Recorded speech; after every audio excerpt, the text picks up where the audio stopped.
Hello and welcome to Vidcast. Now, this is the first of a series of podcasts which I intend doing on the arrangers of the Bombay film industry. Now, the word Bombay must have given you a hint because today it's known as Mumbai. So I'm talking about a particular period in time between the 40s till and probably the late 70s.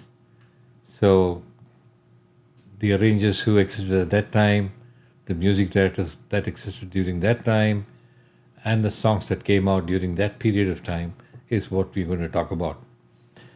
So, what does an arranger typically do? The arranger is the one who fleshes out a song. Say, for example, if you had a basic melody, you would add a lot of frills and whistles and bells and whistles and everything that enhance the song. The introduction to a song, the interludes, the harmonic structure, the chords, the everything was done by the arranger. The music director would come up with the main melody. So, but the unfortunate part is, even though they did the heavy lifting, uh, they were not known. They worked behind the scene. Like, for that matter, many technicians uh, and many such people who did behind the scenes work.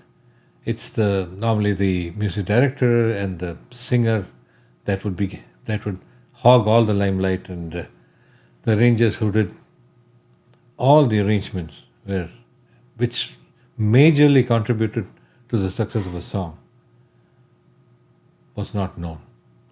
So the series of podcasts is to bring out those arrangers uh, and present them to you and show you a little bit of the work they did. So one such arranger was Antonio Xavier Vaz. He was known as Chic Chocolate. That was his stage name. He was a very popular jazz musician and used to play the trumpet. He did a lot of work as an arranger, as a composer, and also as an instrument recording artist. He was born in 1916 in Goa, in the Aldana municipality. He studied music in a local school, and his mother never wanted him to get into the music film industry, but he did just that. Uh, his trumpet playing had a unique style. Well, not unique, but at least he fashioned his playing style to the great Louis Armstrong, who was his hero. So he would play exactly like how Louis Armstrong would play. And during the band's crescendo, he would reportedly go down on one knee and raise his instrument to the heavens, giving him a dramatic stage presence. So, for all these reasons, Chick Chocolate was dubbed the Louis Armstrong of India, also due to his dark skin. So, all put together, he was called the Louis Armstrong of India. By the 40s, he was performing at very many places, and there was a competition actually, and to play in the Greens Hotel, a hotel that was owned by the Taj those days. And he won a contract. He beat 12 other bands to get to that point. And he used to play in the Greens Hotel. And his band was called the Bombay's Best Band. And it was, I think it was called Chic Chocolate and the Music Makers or some such thing, if I'm not mistaken. So Chick Chocolate also teamed up with Chris Perry, and those two would duel each other with trumpets, which was sight and to behold and to hear. He did a lot of soundtracks too for very many films, and as I said, he arranged a lot of Bollywood songs. 1951, he worked as a music director for the first time on the film Nadan. आ तेरी तस्वीर बना लूं by Talat Mahmood and सारी दुनिया को पीछे छोड़कर by Lata Mangeshkar were two of Nadan's most popular songs those days.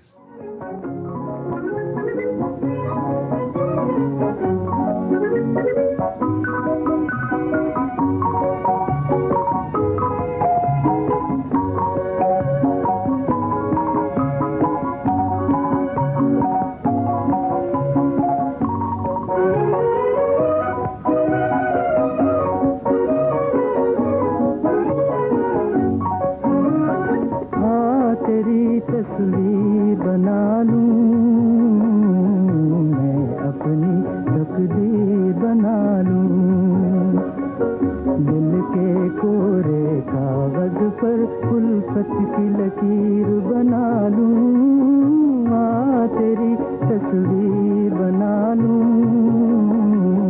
मैं अपनी तकदीर बना लूं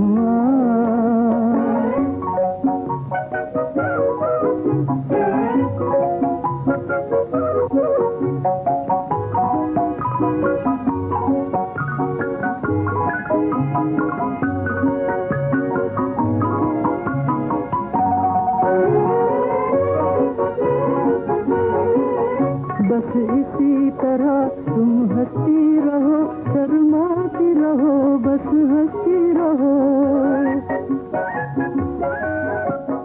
बस इसी तरह तुम. He also was part of the C. Ramachandra team, and C. Ramachandra, as you know, was a very popular music director during those days. And two of the songs that came up with their collaboration was "Gore Gore O Ban Ke Chore." Tara tara ra tara ra ra tara ra ra, very popular song, and another one was "Thola jo badke dil mera dadke." That was another beautiful song too. Lata Mangeshkar sang one of his compositions, which is collaborated with Koi Dard Hamara Kya Samjhe in the 1952 film Rangili, which they collaborated. He is also remembered for his collaboration with Madan Mohan and his work with Nasir in the 1956 film Karbala.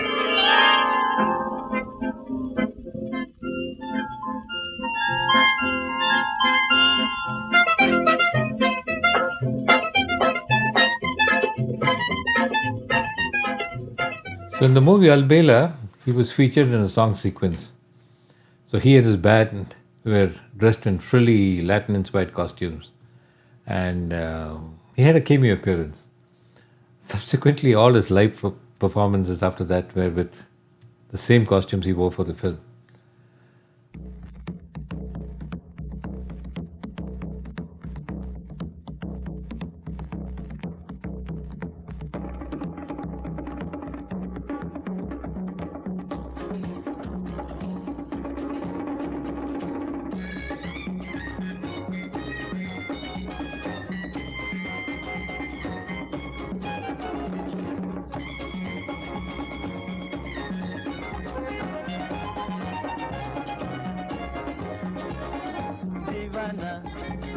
ये परवाना शम्मा पे आया लेके दिल का नजराना ये दीवाना ये परवाना शम्मा पे आया लेके दिल का नजराना जान जलाए सुख पाए जलने में मजा आए जान जलाए सुख पाए जलने में मजा आए जलने के ढंग निराले समझे क्या दुनिया वाले है इश्क तेरा अफसाना शम्मा पे आया लेके दिल का नजराना दीवाना परवाना शम्मा पे आया लेके दिल का नजराना दीवाना परवाना शम्मा पे आया लेके दिल का नजराना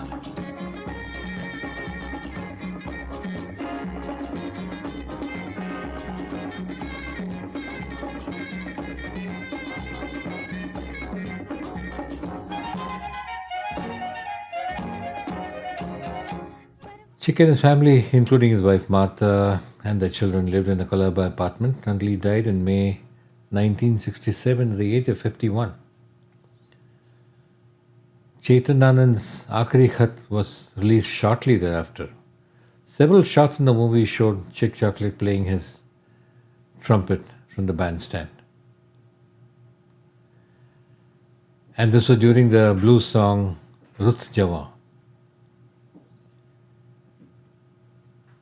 So this is about Chic Chocolate, who was a very famous jazz trumpeter and an arranger during those days. So until we see you next time, good luck.